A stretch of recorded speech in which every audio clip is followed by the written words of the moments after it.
बहनों और भाइयों,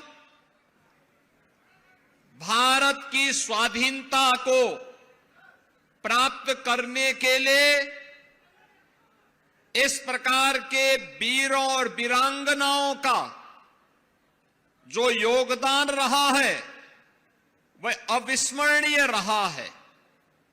और लखनऊ की भूमि तो इस मामले में अनोखी है।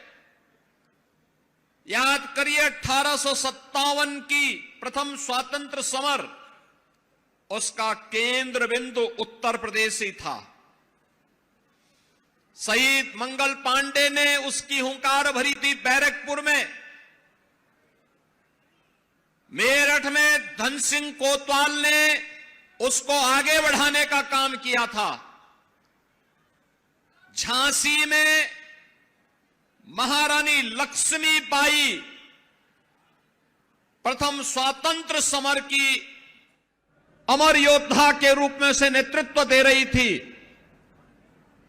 बिठूर में त्यात्या टोपे उस लहर को मजबूती प्रदान कर रहे थे।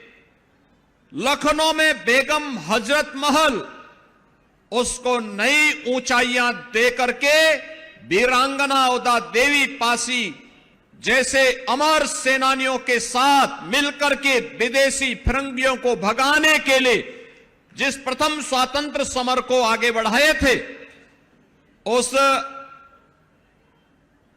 प्रथम स्वातंत्र समर की अमर योद्धा के रूप में वीरांगना उदा देवी का स्मरण हम सब करते हैं। वह न केवल नारी जाति के लिए बल्कि हर हिंदुस्तानी के लिए एक प्रेरणा है। इसलिए इस अवसर पर मैं उनकी स्मृतियों को नमन करता हूं। बहनों और भाइयों, उन्होंने विदेशी हुकूमत की चूलों को हिलाने के लिए और उनके अत्याचार का जवाब देने के लिए कहते हैं कि 16 नवंबर 1857 को लखनऊ के सिकंदराबाद बाग उन्होंने विदेशी हुकूमत की चूलों को हिलाने के लिए और उनके अत्याचार का जवाब देने के लिए कहते हैं कि 16 नवंबर 1857 को लखनऊ के सिकंदराबाद बाग में पीपल के वृक्ष पर चढ़कर उन्होंने 36 अंग्रेज सैनिकों को ढेर करने का काम किया था और उनका नाम भारत के इतिहास में अमर हुआ है। यानी वीरांगना उदा देवी का यह बलिदान हमें इस बात की प्रेरणा देता है कि अन्याय बड़ा हो, क्रोध उससे भी बड़ा होना चाहिए। और ये प्रतिरोध उन्होंने उस समय देश के क्रांतिकारियों और देश के युवाओं को इस अन्याय के खिलाफ लड़ने के लिए उन्होंने पूरी प्रतिबद्धता के साथ उस समय अपना योगदान दिया।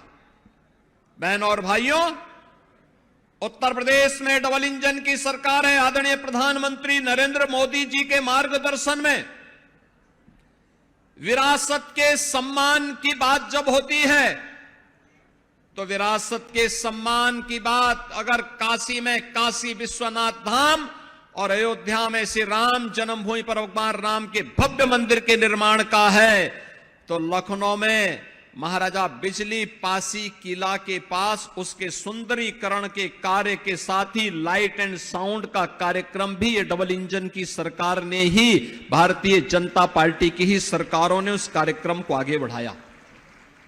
ये मेरा सौभाग्य है महाराजा बिजली पासी किला में वहां के कार्यक्रमों में उस समय के सांसद और पूर्व केंद्रीय मंत्री श्री कौशल किशोर जी के साथ मुझे वहां जाने का अवसर प्राप्त हुआ था।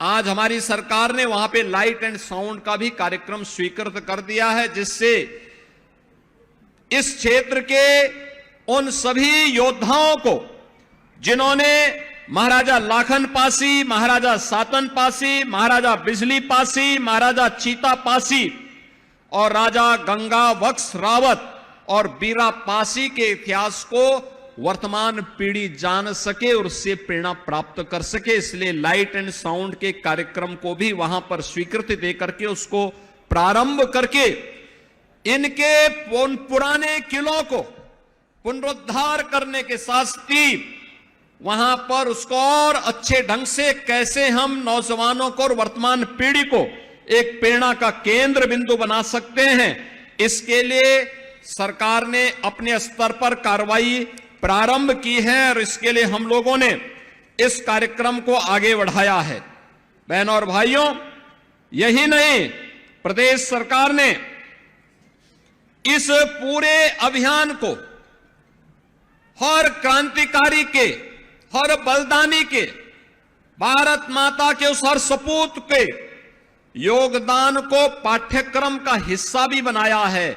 आप देखते होंगे, अगर आप बेसिक शिक्षा परिषद की पुस्तकों में देखेंगे तो एक पुस्तक हमने अतिरिक्त उपलब्ध करवाई है बच्चों को, और वह पुस्तक स्थानीय स्तर पर, जनपद स्तर पर, रीजनल स्तर पर और प्रदेश स्तर पर उन पाठ्यक्रमों का हिस्सा अलग अलग कक्षाओं में हम लोगों ने उन महापुरुषों के बारे में वर्तमान पीढ़ी जान सके, इस कार्यक्रम को आगे बढ़ाने का काम किया है। मुझे बताते हुए प्रसन्नता है, हमारी सरकार ने प्रदेश में गठन होने के बाद 3 नई पीएसी की बटालियन गठित की। महिला बटालियन का नामकरण पहले तो हम लोगों ने प्रदेश में, उत्तर प्रदेश पुलिस बल में हम लोगों ने अब तक 2,19,000 पुलिस की भर्ती पिछले 8 वर्ष में की है, और इसमें अनिवार्य रूप से व्यवस्था की है कि 20% महिलाएं भर्ती हों, और 3 पीएससी की महिला बटालियन का गठन किया। इन्हें तीनों को 1857 की उन महान वीरांगनाओं के नाम पर लखनऊ में पीएससी की जो बटालियन स्थापित हो रही है, उस बटालियन का नाम हमने वीरांगना उदा देवी के नाम पर ही रखा है, और वहां पर हमारी सरकार उनके आदमकद प्रतिमा की स्थापना का कार्य भी कर रही है। गोरखपुर में जो महिला बटालियन गठित हो रही है, उसको वीरांगना झलकारी बाई कोरी के नाम पर, और बदायूं में जो बटालियन गठित हो रही है, उस बटालियन का नाम रखा है वीरांगना अवंती बाई लोधी के नाम पर। ये तीनों वीरांगनाएं जिन्होंने देश की आजादी की लड़ाई में नारी शक्ति के पराक्रम को, शौर्य को फिरंगियों के सामने प्रस्तुत करके उन्हें धूल चटाने का काम किया था, यह कार्य इस दिशा में सरकार ने आगे बढ़ाया है। इसके क्योंकि ये समाज, लेकिन क्रांति की हुंकार भरने के नाते उन्हें समाज की मुख्य धारा से काटने के लिए विदेशी हुकूमत ने उन्हें अलग थलग करके रख दिया था। परिणाम क्या था? समाज की मुख्य धारा से कटा हुआ कोई भी जाति पिछड़ जाती है, और यही स्थिति पासी समाज के साथ, हमारे अनुसूचित समाज के साथ हुआ।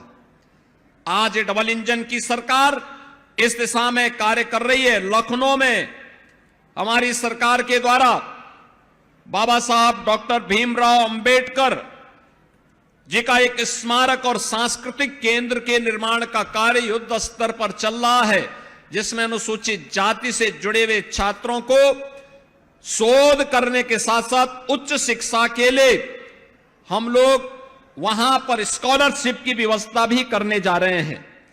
62 जनपदों में 109 सर्वोदय विद्यालय की स्थापना का कार्य भी हमारा या तो संपन्न हो चुका है, या उन कार्यों को हम लोग मजबूती के साथ आगे बढ़ाए हैं, जहां पे आश्रम पद्धति विद्यालय के माध्यम से छात्र छात्राओं को रहने, उनकी सारी व्यवस्था वहां पे सरकार के स्तर पर प्रारंभ की गई है। इसके साथ ही 18 जनपदों में 18 अटल आवासीय विद्यालय, ये पूर्व प्रधानमंत्री सदैव अटल बिहारी वाजपेयी जी की स्मृति को जीवंत बनाए रखने के लिए, क्योंकि यह वर्ष सदैव अटल जी की जन्म शताब्दी वर्ष भी है, और अटल जी की इन स्मृतियों को जीवंत बनाए रखने के लिए 18 कमिश्नरी मुख्यालयों पे 18 अटल आवासीय विद्यालयों का निर्माण किया गया है। और अटल आवासीय विद्यालय के माध्यम से श्रमिकों के बच्चों को, या कोविड कालखंड में जो बच्चे निराश्रित हो गए थे, उन बच्चों को ला करके वहां पे उनके रहने खाने और आधुनिक शिक्षा की पूरी व्यवस्था वहां पर उन बच्चों की गई है। और यह कार्य यहां पर है। प्रदेश सरकार ने अनुसूचित जाति छात्रावास में पूर्व दसम छात्र के 32,49,800 से अधिक छात्रों को स्कॉलरशिप वर्तमान में हम दे रहे हैं, और दसमोत्तर में लगभग 90 लाख छात्र छात्राओं को 9,600 करोड़ रुपए से अधिक की धनराशि हम लोग इस दिशा से स्कॉलरशिप के लिए उपलब्ध करवा रहे हैं। अनुसूचित जाति अभ्युदय योजना के अंतर्गत हर जनपद में प्रतियोगी परीक्षाओं के लिए फिजिकली भी और वर्चुअली भी कोचिंग की सुविधा सरकार उपलब्ध करवाने का कार्य कर रही है। इसके साथ ही प्रदेश सरकार ने अनुसूचित जाति जनजाति के सम्मान, उनकी सुरक्षा और उनके स्वावलंबन के लिए पूरी प्रतिबद्धता के साथ कार्य कर रही है। आज का यह अवसर हमें एक महान वीरांगना के प्रति उनकी स्मृतियों को नमन करने, वर्तमान पीढ़ी को राष्ट्रीयता के साथ जोड़ने का यह एक माध्यम प्रदान करता है। और नारी शक्ति का सम्मान, वंचित वर्ग का उत्थान, यह डबल इंजन की सरकार का मुख्य ध्येय है। और वीरांगना उदा देवी हमें याद दिलाती है कि नारी शक्ति कितनी सामर्थ्यवान है। यह वीरांगना उदा देवी, वीरांगना अवंतीबाई लोधी और वीरांगना झलकारी बाई कोरी, इनकी शहादत और इनका बलिदान इस बात की प्रेरणा हम सबको प्रदान करती है। आज के इस अवसर पर मैं एक बार फिर से वीरांगना उदा देवी की स्मृतियों को नमन करते हुए आप सभी को इस बात के लिए आश्वस्त करता हूं कि डबल इंजन की सरकार भारत माता के उन सभी सपूतों को, जिन्होंने भारत की स्वाधीनता के लिए और स्वाधीन भारत में देश की रक्षा के लिए अपने आप को समर्पित किया है, उनके सम्मान और उनकी वर्तमान पीढ़ी के स्वावलंबन के लिए पूरी प्रतिबद्धता के साथ कार्य करेगी। इस विश्वास के साथ मैं आयोजकों को धन्यवाद देते हुए समारोह के मुख्य अतिथि का हृदय स्वागत करते हुए आप सबके प्रति मैं अपनी शुभकामनाएं देता हूं। धन्यवाद। जय हिंद।